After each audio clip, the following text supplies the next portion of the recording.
Hello दोस्तों, welcome to my YouTube channel. Hope आप सब लोग बड़े अच्छे हैं और बड़े अच्छे से अपनी स्टडी कर रहे होंगे।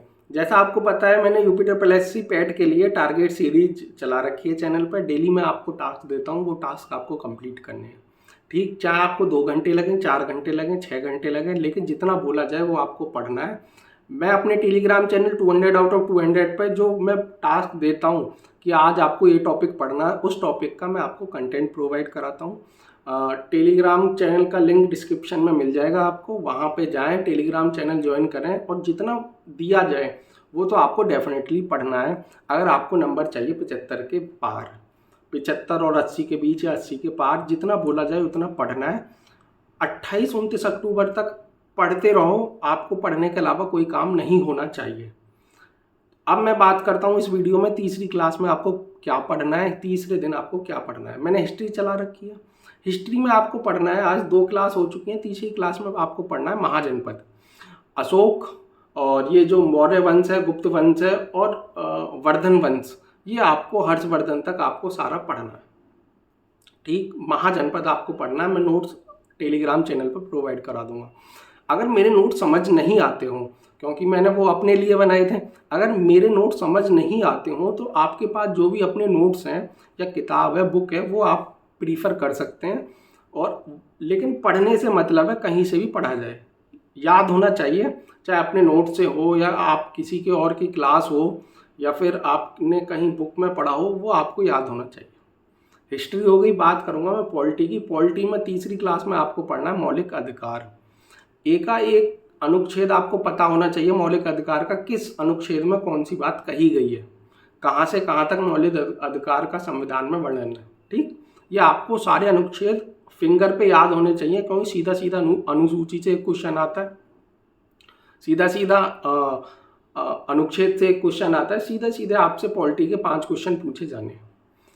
हिस्ट्री हो गई, पॉलिटी हो गई। अब मैं बात करूंगा हिंदी की। हिंदी में आपको तीसरा टॉपिक पढ़ना है, अनेक शब्दों के लिए एक शब्द या वाक्य के लिए एक शब्द। पूरा सेंटेंस दिया जाता है, उसमें एक शब्द आपका आंसर होता है कि पूरे सेंटेंस के लिए क्या एक शब्द बनता है। ठीक, तो वो आपको पढ़ना है। वो सीधा सीधा डायरेक्ट क्वेश्चन आता है। बहुत बेसिक सी चीज़ है जो बार बार, जो यूपिटर प्लस सी का आप कोई भी एग्जाम उठा के देखोगे ना, वही पैटर्न बार बार फॉलो करती है यूपिटर प्लस सी। वही चीज़ आपको पढ़नी है, लेकिन अच्छे से पढ़नी है जो वहाँ जाके आप एग्जाम में लगा लें। हिंदी हो गई। स्टैटिक्स की मैं बात करूं तो आपको पढ़ने भारतीय अनुसंधान केंद्र। जितने भी अनुसंधान केंद्र हैं वो कौन से स्टेट में, वो आपको सीधा सीधा क्वेश्चन पूछा जाएगा स्टैटिक का, वो आपको पढ़ने हैं। और लास्ट में आपको एक गद्यांश लगा लेना है। मैं डेली बोलता हूँ, एक दिन हिंदी का लगाना है, एक दिन इंग्लिश का पैसेज लगाना है। पैसेज 5 नंबर का आएगा, तो हिंदी का 10 नंबर का आएगा, 5-5 के 2 आएंगे। तो आपको ये सारे पैसेज लगाने। पैसेज ऐसी चीज़ है जहाँ से आपको डायरेक्ट सीधे सीधे ये नंबर इंक्रीजिंग, यहाँ आपके गलती के चांसेस बहुत कम हैं। जितना हो सके यहाँ सही करने की कोशिश करना। 5 है तो 5 सही हो जाने चाहिए गद्यांश में। ठीक, ऐसे ही इंग्लिश का पैसेज है, DI है, 20 नंबर की DI मैं समझता हूँ मुफ्त के नंबर है। आपका जो पेपर है वो 80 नंबर का है, 20 नंबर तो आपके ऑलरेडी आ चुके हैं DI के, अगर अच्छे से प्रैक्टिस करी, क्योंकि मेरे भी 20 में से 20 ही सही थे। वही एक अच्छी चीज़ है जो DI बहुत आराम से हो जाती है। ठीक है, वही इंक्रीज करती है स्कोर। और ये 10 नंबर के गद्यांश, ये भी 8-9 सही होने चाहिए, 9-10 सही होने चाहिए ये भी। तो इसमें कोशिश करना ज़्यादा से ज़्यादा स्कोर इंक्रीज कर सको। तीसरी क्लास के लिए ये सब पढ़ना है।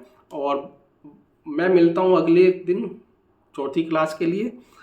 सारा कंटेंट मेरे टेलीग्राम चैनल पर प्रोवाइड हो गया, जाएं, ज्वाइन करें और सारा पढ़ना चालू कर दें। मेहनत करते रहें। 28-29 अक्टूबर तक आपको लगातार 40 दिन मेहनत करनी है, अगर आपको स्कोर अपना चाहिए 75 और 80 के बीच। ठीक, और पढ़ने के अलावा कोई ऑप्शन नहीं है। जितना हो सके उतना पढ़ें, कहीं से भी पढ़ें यार। मैंने हमेशा बोला है कि अपना कंटेंट समझ आता हो तो अपने कंटेंट्स याद होने से मतलब है, वहाँ एग्जाम में परफॉर्म करने से मतलब है। ये कोई नहीं पूछेगा कहाँ से पढ़ के आए हो, कहाँ से क्या पढ़ा है, बस आपका आंसर आना चाहिए। ठीक, तो आज की वीडियो में इतना ही। मिलता हूँ अगली वीडियो में नए टास्क के साथ। जब तक के लिए टाटा, बाय बाय।